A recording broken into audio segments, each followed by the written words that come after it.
Is it possible that Freud's atheism and the atheism that Lewis embraced for the first half of his life can all be explained in part on the basis of early negative feelings toward their fathers? A considerable amount of evidence supports this notion. Lewis, like Freud, associated the spiritual worldview with his father, recalling discussions in which the father encouraged him to attend church and become a believer.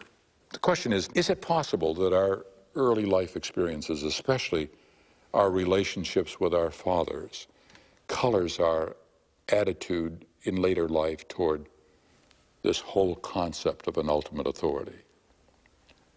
What do you think from your own observations, from your own personal experience?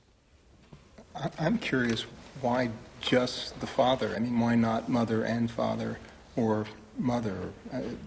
There's something not entirely intuitive in that. Freud does mention parental authority, but because the father is often the strongest symbol of that parental authority, he speaks of the father as a heavenly father. My own father, you know, I juxtapose what you just led us in with my own relationship with my father, where he died a rabid atheist. He wanted to remind me on his deathbed that he didn't believe some of the worldview that I had been embracing. Part of that was to be independent from my father's atheism, but part of that was my own journey. There certainly is a dynamic there that I don't fully understand, but I know it was important to me to carve out my own way, and it actually, I haven't fully resolved why I did that. You know, part of it was the hound of heaven pulling me, and part of that was probably a adolescent rebellion against my father's strong atheism. So you're saying that this need to be independent from your father, to rebel against what he embraced, to be your own person, was an influence. Yeah, it might be a unique case, because you usually see the other. That's right. Yeah. Doug, is this not also a testable hypothesis? That is, people who believe in God tend to have this kind of relationship with parents, and people that don't believe in God have a different kind of relationship with parents. And I don't think there's any empirical data to support that. Yeah. In fact, I think the very important issue that this initial question about the father is that in order to really have a mature spiritual life, you have to move beyond God as the parent in the sky. I think it's almost inevitable that you start out there as a child, because that is your model of an authority or a caregiver or providence.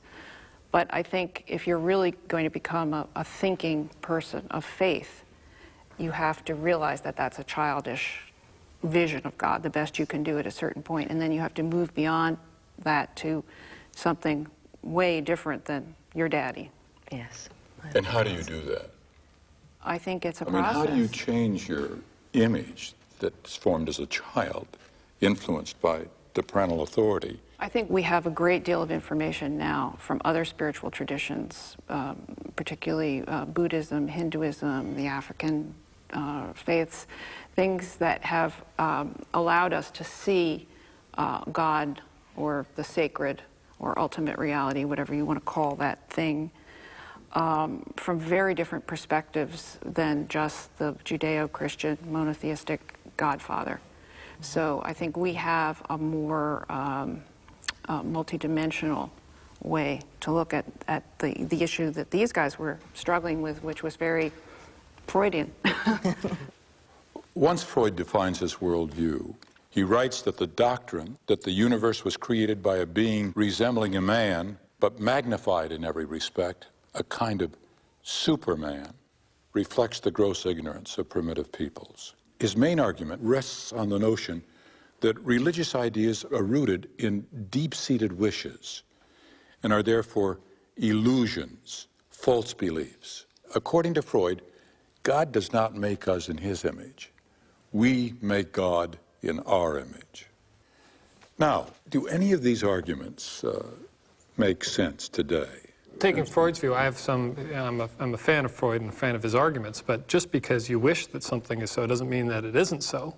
What Freud's saying is that if you look at the data and you want to take the most parsimonious approach to things, come up with the simplest theory, he'd say, well, maybe instead of saying that a God's there, it makes more sense to say that these are universal human wishes, And the best explanation as to why people around the world come up with different conceptions of God is because there's this universal need for explanations, comfort, order in the face of chaos and disorder. Would you say then that these are feelings, both Lewis and Freud are describing, but they don't have anything to do with the reality of God's existence, with this basic question as to whether or not he does exist? No, I disagree. Feeling can reflect truth. What if the feeling is put there, the need to be in communion with an ultimate being is there by design? Okay? Then that feeling is a reflection of truth. It's more than just a feeling. How would you tell whether it was or wasn't? That's the difficulty. But you see, the other point is that there's two ways of looking at or interpreting the wish fulfillment argument that Freud emphasizes. You know, I grew up in a home that was religious. My parents sort of survived the Korean War and came to America as a result of the generosity of American missionaries. Grew up in that environment, didn't have any problem or question anything about religion. I thought it was just the way things were. And then in high school, happened to pick up this thin book called Civilization and Its Discontents. And I was horrified. I was shocked. I mean, here in the space of 90 pages, Freud undid my entire reasons for believing. How old were you then, Fred? 17? 14. 14.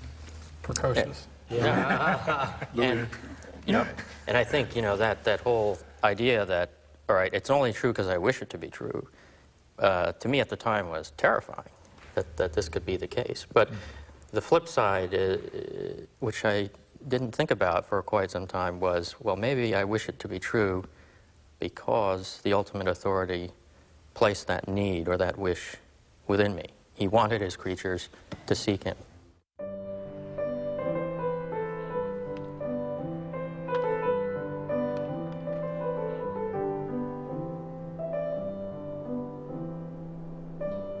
In 1922, Jack Lewis took his degree in classics and philosophy from Oxford University. At the time, reason and logic dominated academic thinking. Lewis describes the new psychology of Freud, which made a tremendous impact upon undergraduates, particularly somebody like Lewis, whose life was so imaginative. The new psychology was at that time sweeping through us all. We were all influenced. We were all concerned about fantasy or wishful thinking. I formed the resolution of always judging and acting with the greatest good sense. He was saying that all youth at that time were trying to escape from wish fulfillment dreams. They got that from Freud, and they wanted to, in one way, spit on the images of their youth and go on to they knew not what, but anyway leave that behind because it was juvenile. Lewis was writing a long poem called Dimer. In it, he portrayed belief in God as a tempting illusion, one that had to be resisted. But he found that in his own life, he wasn't so certain. The question of God's existence would not let him go. I was, at that time, living like many atheists in a world of contradictions. I maintained that God did not exist. I was also very angry with God for not existing. I was equally angry with him for creating a world. Why should creatures have the burden of existence forced on them without their consent? More than anything, Lewis wanted to write poetry. And for that, he needed the security of an academic career. He applied for teaching jobs at Oxford, but college after college turned him down. I was attacked by a series of gloomy thoughts about professional and literary failure. Such a rage against poverty and fear and all the infernal net I seemed to be in that I went out and mowed the lawn and cursed all the gods for half an hour. Lewis's first ambition, a burning ambition from the age of about 15, was to be a poet, a great poet. I could not say simply that I desired not my fame, but that of the poem. Nor was the feeling a disinterested love for Daimler simply as a poem. It was a desire that something that I recognized as my own should publicly be found good. His hopes were finally fulfilled in 1925. Magdalen College made him a fellow. The next year, he found a publisher for his long poem, Daimler. Success at last. But it was not enough. All the books were beginning to turn against me. Indeed, I must have been as blind as a bat not to have seen long before the ludicrous contradiction between my theory of life and my actual experiences as a reader. The most religious were clearly those on whom I could really feed. The poetry he really cared about was not Ezra Pound and Gertrude Stein. All these years, the greatest pleasure he ever had was from Christian poetry.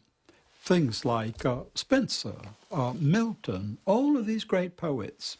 And yet he found out that he was reading them, as he later said, with the point left out.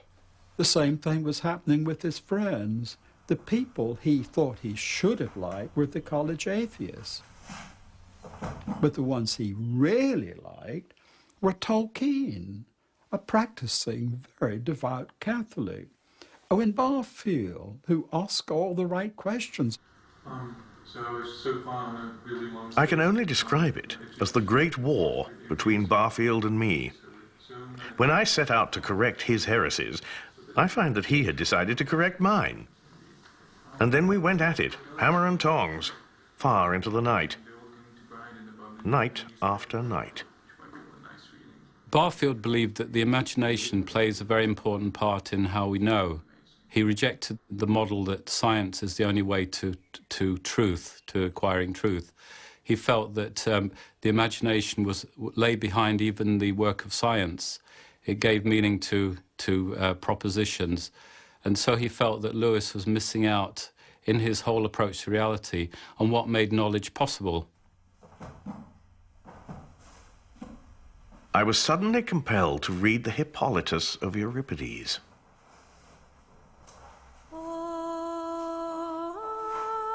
O God, bring me to the sea's end, to the Hesperides, sisters of evening, who sing alone in their islands where the golden apples grow.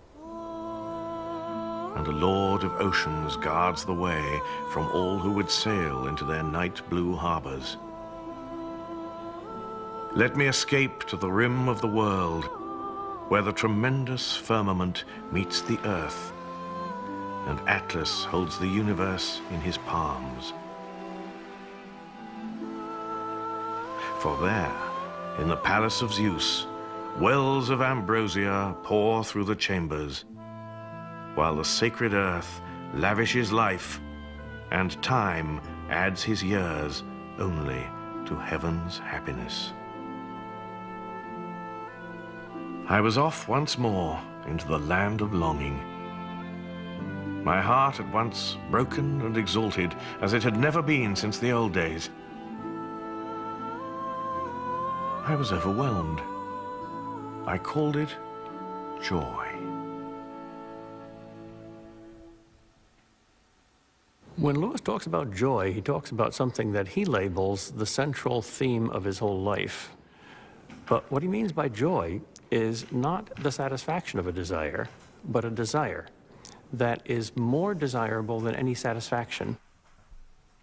There was no doubt joy was a desire. But a desire is turned not to itself, but to an object. I had been wrong in supposing that I desired for joy itself.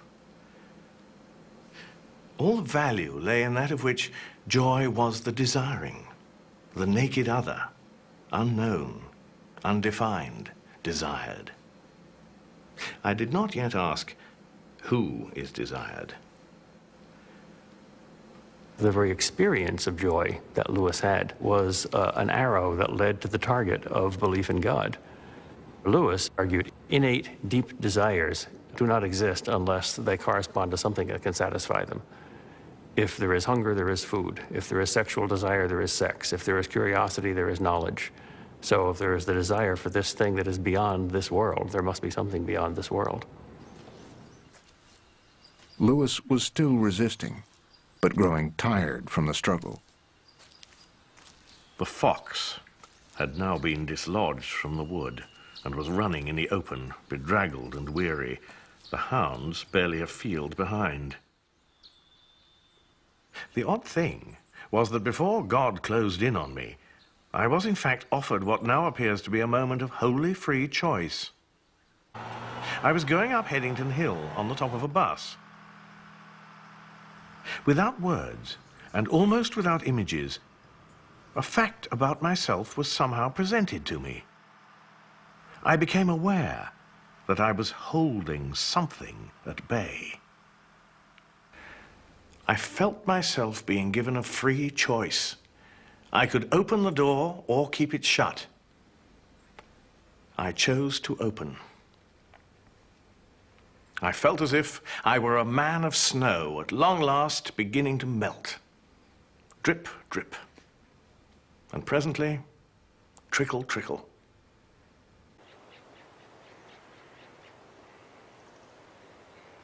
I had always wanted, above all things, not to be interfered with. I had wanted, mad wish, to call my soul my own.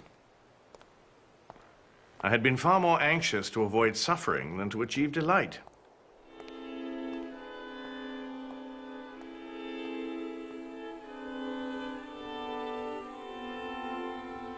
You must picture me alone in that room at Magdalen, night after night, feeling, whenever my mind lifted even for a second from my work, the steady, unrelenting approach of him whom I so earnestly desired not to meet. Total surrender. The absolute leap in the dark were demanded.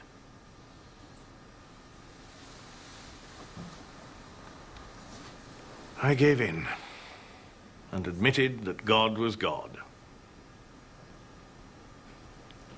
Perhaps that night, the most dejected and reluctant convert in all England.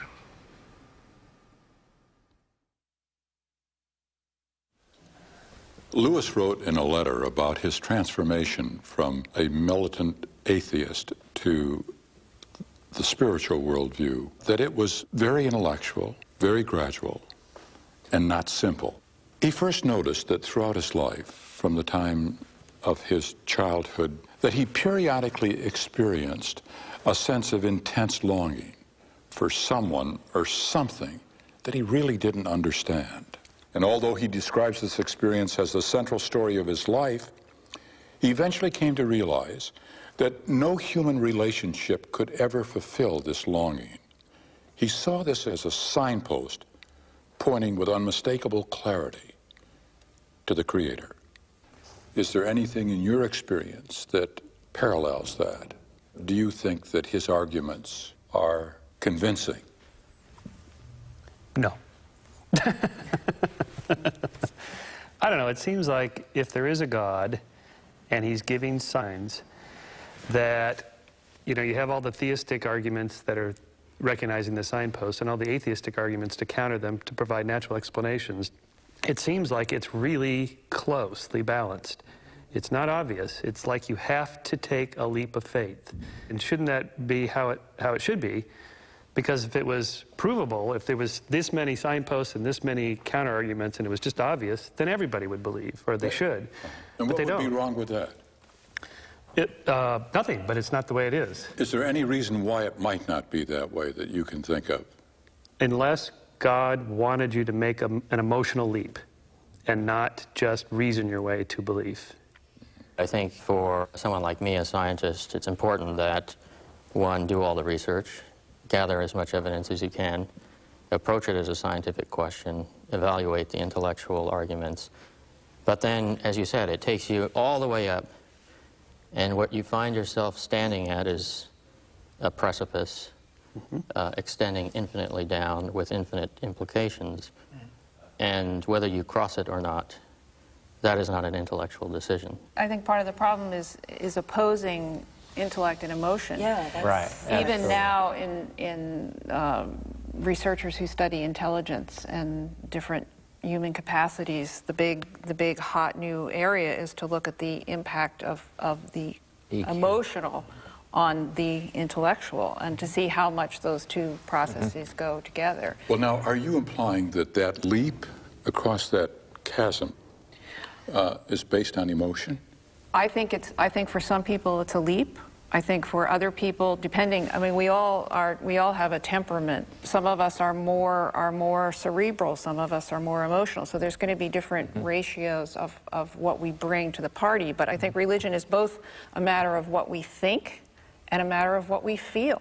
And what we've experienced, and what happens in community.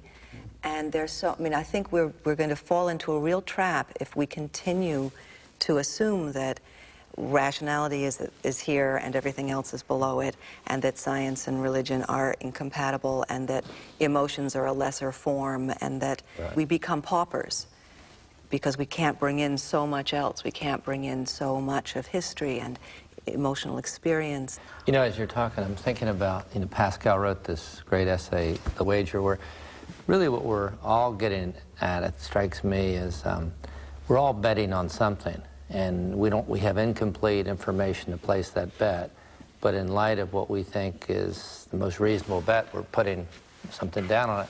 And it does strike me that that's as much certainty as we're going to get, you know, that everything is a bet, and the bet gets validated over time. You know, the payoff is maybe incremental.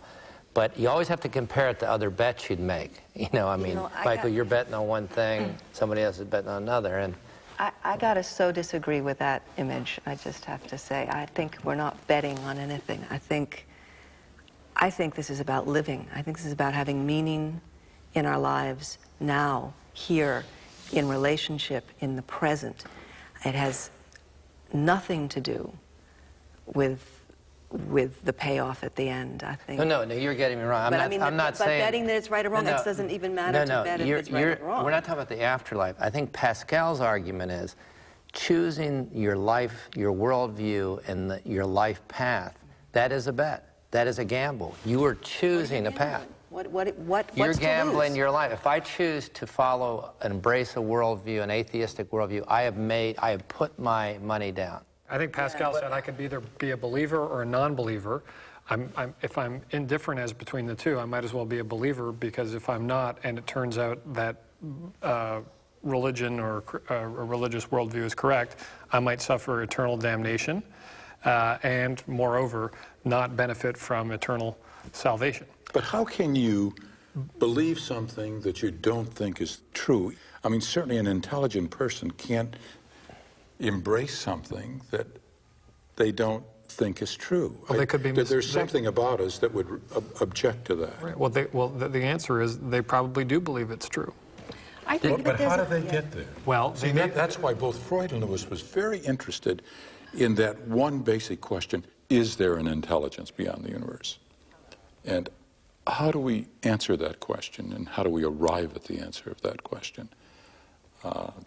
Well, in a way, this is an empirical question, right? Either there is or there isn't. Exactly. And either we can figure it out or we can't, and therefore you just take the leap of faith or you don't. Yeah. Now, how can we figure it out? I think something that was perhaps not as common in their day as is common now. This idea that we're acting as if belief and unbelief were two really radically black and white different things. And I think for most people it's a very fuzzy line. So that it's always a struggle. Rather than I think there's some days I believe and some days I don't believe so much, or maybe some days I don't believe at all. It's a process. And I think for me, the big developmental step in my spiritual life was that in some way that I can't understand or explain, that God is right here, right now, all the time, everywhere. How do you experience that? I experience it through a glass darkly. I experience it in little bursts. I think my understanding of it is that it's always true, and sometimes I can see it, and sometimes I can't. Or sometimes I remember that it's true, and then everything is in Technicolor. And then most of the time, it's not, and I have to go on faith until the next time I can perhaps see it again. I think of a divine reality, an ultimate reality, would be my definition of God.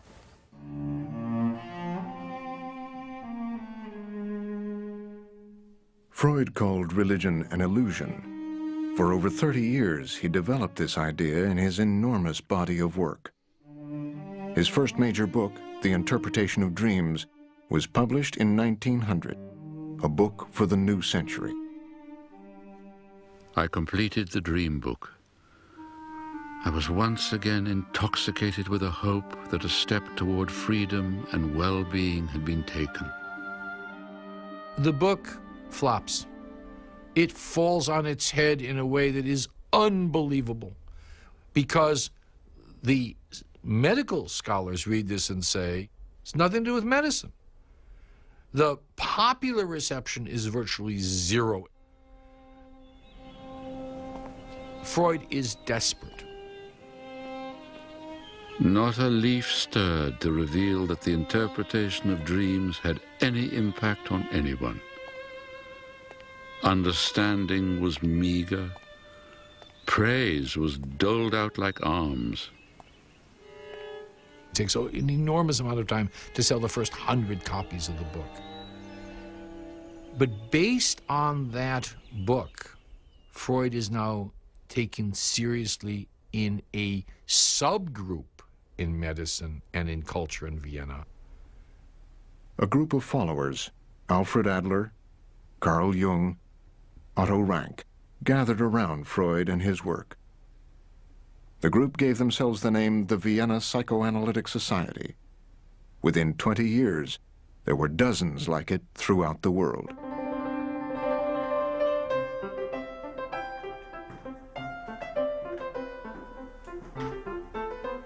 The essence of psychoanalysis, of Freud's creation, is interpretation. Reading symbols, understanding stories.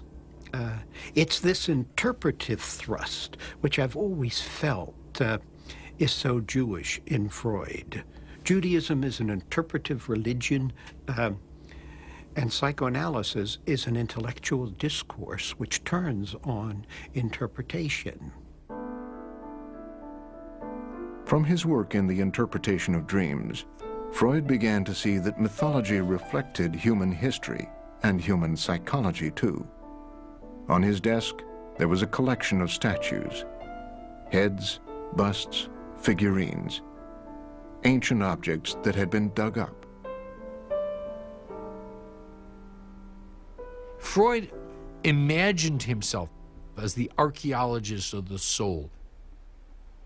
And so one of the things that he does is to think about this notion of the psyche as having levels, as being equivalent to the levels that the archaeologist digs through. But he also understood that those levels represented different civilizations, different stages of development of civilization. Religion is something that Freud sees as something that has to do with the archaic past of human beings. And these objects, these beautiful aesthetic objects, are also ritual objects. He identifies in the language of religion and mythology terms that can be appropriated for scientific use. He retools pre-Christian Greek stories and sees them as oracles to the inner workings of humankind, and then arranges a scientific approach to understanding that phenomena within the structures of rationality. Religions owe their compulsive power to reawaken memories of very ancient, forgotten, highly emotional episodes of human history.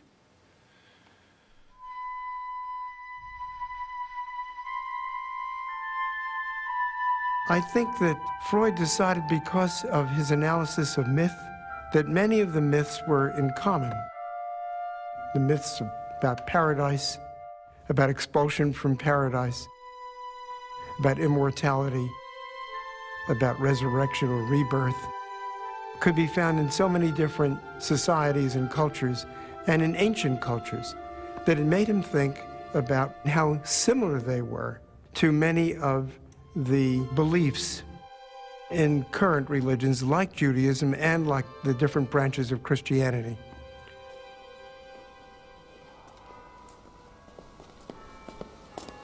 Freud tells the story of being brought to a church and being sort of overwhelmed by the spectacle. He tells us as an adult about a childhood memory.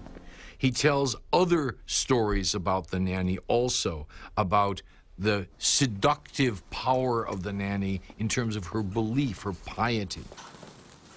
These stories Freud tells to talk about the pitfalls of religion. He doesn't like religious practice, so he says only a child would have been suckered by these candles and this incense.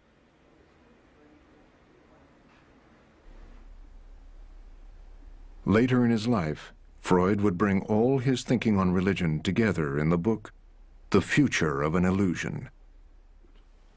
Religion is the universal obsessional neurosis of humanity. Like the obsessional neurosis of children, it arose out of the Oedipus complex, out of the relation to the father. Our God, reason, will fulfill whichever of our wishes nature outside us allows. Freud claimed religion is an illusion, but our science is not an illusion. Darwin had shown us that we descend from monkeys, that Copernicus has said we are not the center of the universe, and Freud was saying, come down from your heights, human beings. You are not as great as you think you are. You have to save yourself from your delusions. You are full of sexuality. You are full of hatred and lust and envy. Face yourself. I am going to save you from those delusions. God was not an illusion to C.S. Lewis. In 1931, he had converted to belief in God. He was a commanding presence in tutorials and in the lecture halls of Magdalen College. But beneath the outward mask of confidence and professional success, he still struggled with his faith.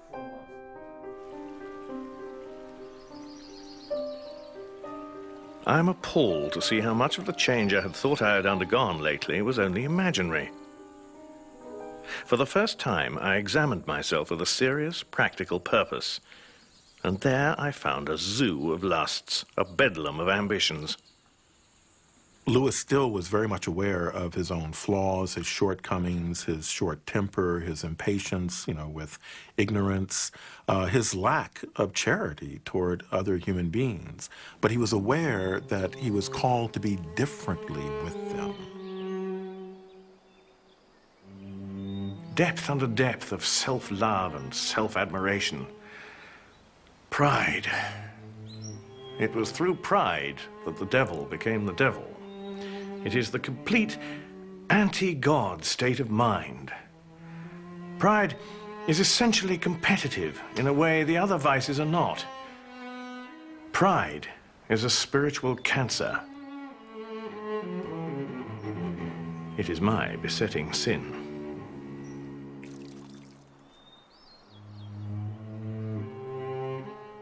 The real work seems still to be done.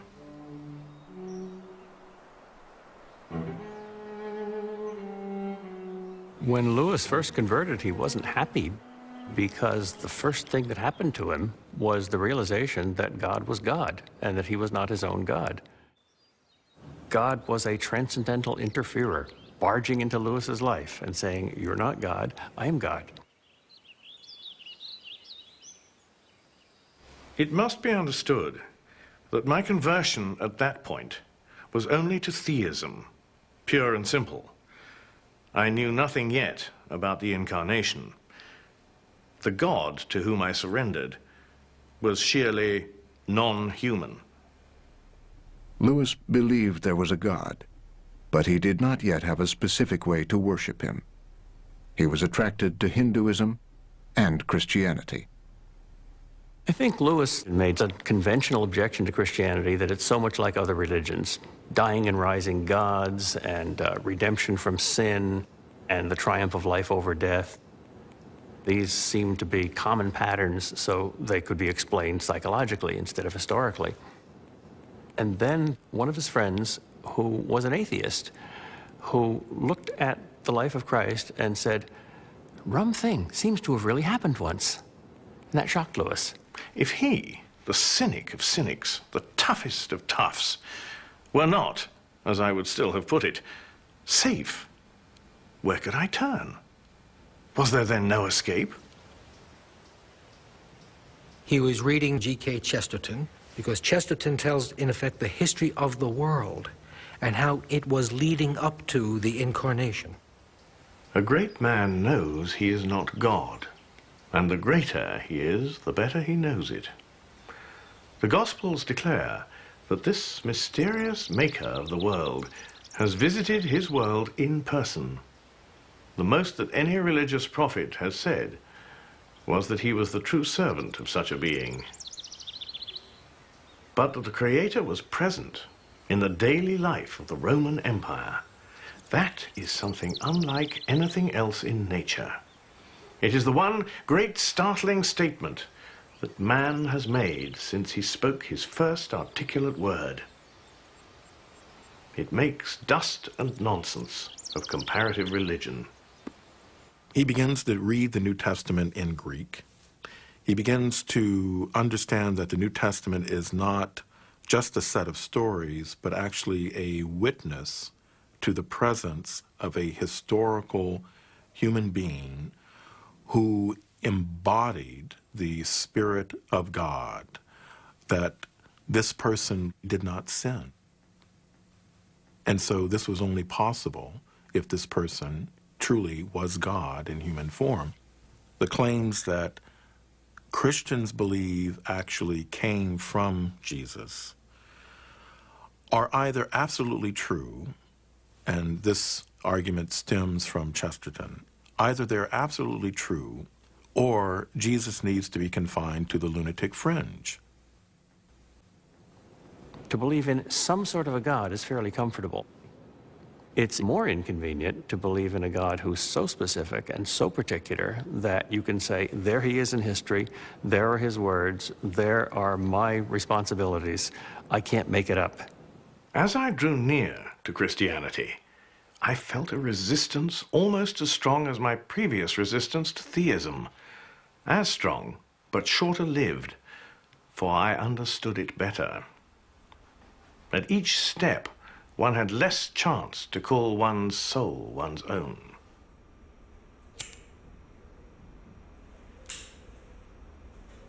Lewis simply did not understand where Christ fitted into it until finally that night in 1931, he had invited Tolkien and Hugo Dyson, two of his closest friends, to Magdalen College. It was a windy night. They went along before dinner. They walked along Addison's Walk, talking about mythology. They stayed up to 4 a.m., and Tolkien did his work well. What Tolkien showed me was this: that if I met the idea of sacrifice in a pagan story, I didn't mind it at all. I was mysteriously moved by it. The reason was that in pagan stories, I was prepared to feel the myth as profound. Now, the story of Christ is simply a true myth. His imaginative questionings and his imaginative longings came together by focusing upon the Christian Gospels as outlined by Tolkien and Dyson. He was a literary critic. And as such, he said, I know myth when I see it, I know legend when I see it, and I know an eyewitness account when I see it. I recognize metaphor when it's there. All of this is in the Bible. All of it is inspired. But far from all of it is literal history. Well, Dyson and Tolkien pointed out that the only difference was, we don't know that Osiris walked the earth, but Jesus left footprints. People saw him and talked about it. As we continued walking, we were interrupted by a rush of wind, which came so suddenly on a still, warm evening and sent so many leaves pattering down that we thought it was raining. We all held our breath, appreciating the ecstasy of such a moment.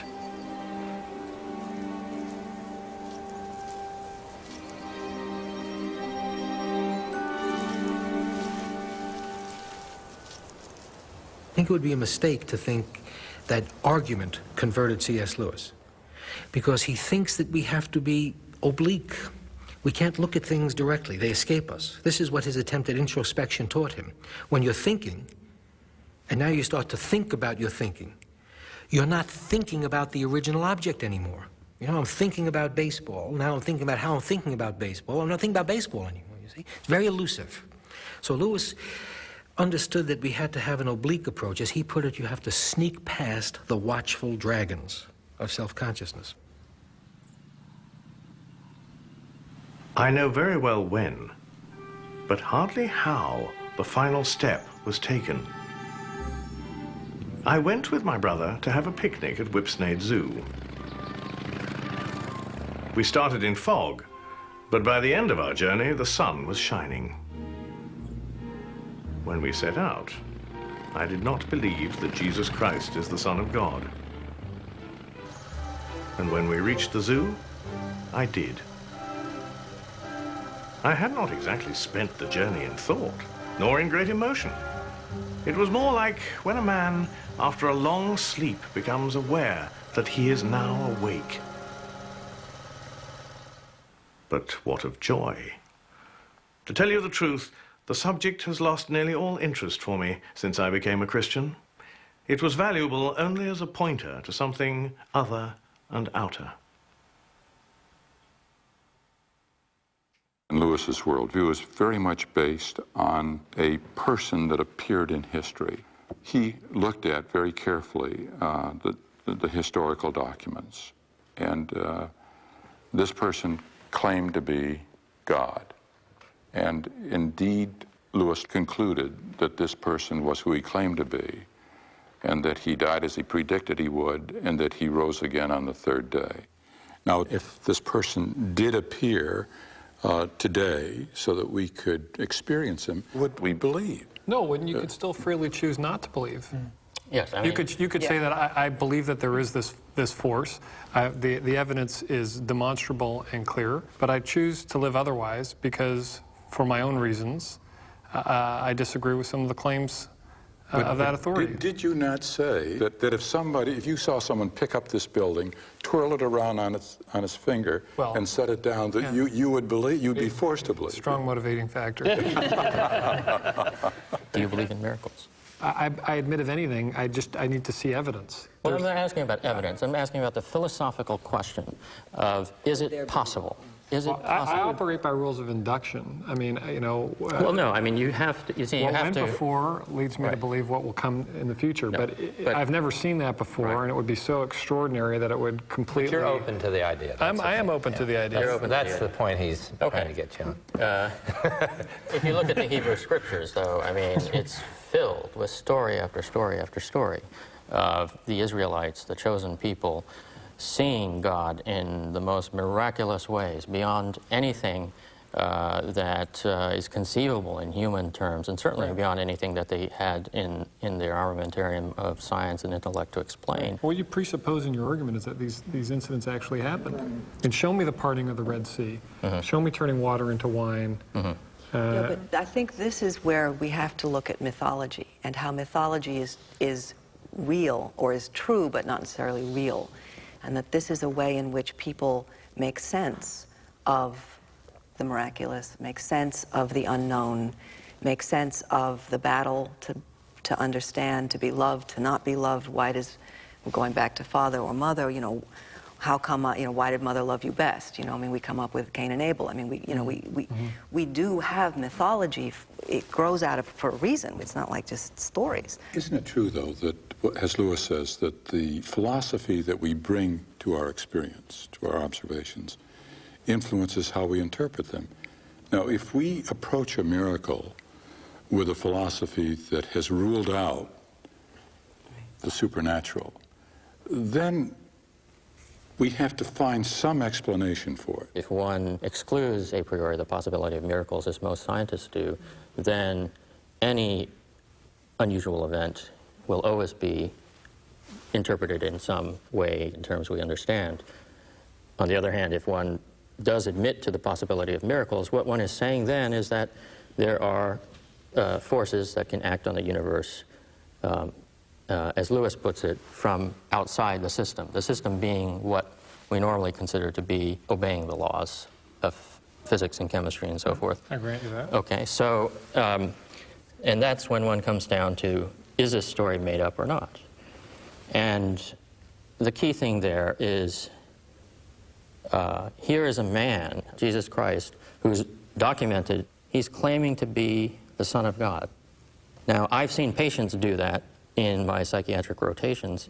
I'm Napoleon, I'm Caesar, I'm God, I'm Jesus even.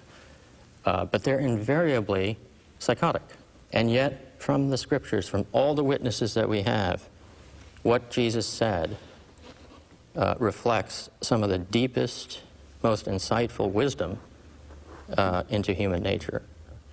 He's not a lunatic, okay? He's not crazy. There's no other alternative other than to assume that this bizarre claim, this fantastic claim that's never been made or spoken by human lips in the history of the world, has to be true. There's no other explanation. Fred, can I ask you just a simple scientific question? The resurrection. Yes. As a scientist, aren't you curious how God did it? Jumpstart the heart, rebuild the cells, new DNA. How do you do it? Well, I guess that's akin to asking the question, how did he create Adam? Aren't you curious? Don't you want to know? Sure, I'd like to know, but in some sense, here's an example. You have a God of infinite wisdom, assuming that you believe in a God, right? So, of infinite wisdom, who created this fantastic thing by means, you know, that you've asked me to explain. But just if I can clarify that. Once you've tried to understand the forces by which God intervened into this system from outside the system, you're just back in the system again looking for natural causes. God used some electromagnetic force to tweak the genome, to restart the heart, to whatever.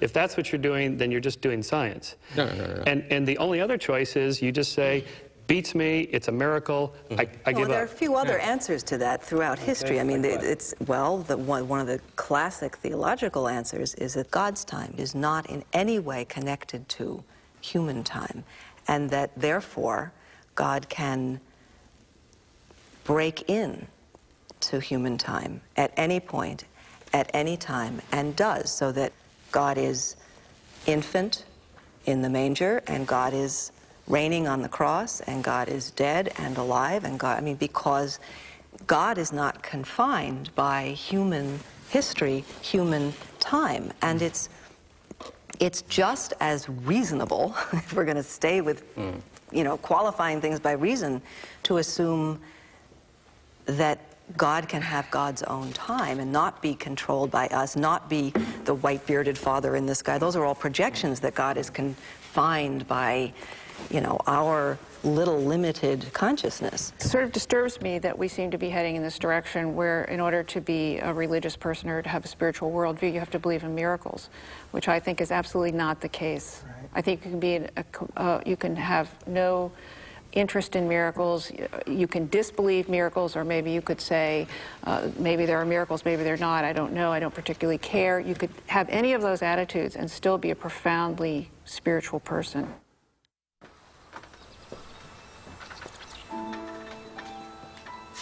Is it possible that Freud and Lewis represent conflicting parts of ourselves? A part of us that yearns for a relationship with the source of all joy and hope and happiness, as described by Lewis. And another part of us that, like with Freud, raises our fist in defiance and rejects this being.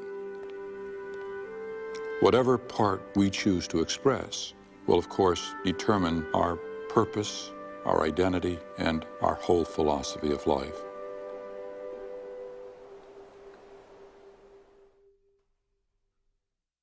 What are your views on the question of God? Share perspectives with others in our discussion forums and explore the subject in greater depth with a wide array of artists, scientists, writers, and thinkers at pbs.org.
A presentation of WGBH, Boston. Funding for this program was provided by Lawrence Rockefeller, the John Templeton Foundation, the Arthur Vining Davis Foundation, the Paul Montrone Foundation, Tom and Gert Phillips,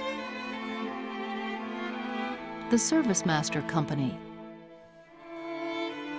Funding is also provided by these funders: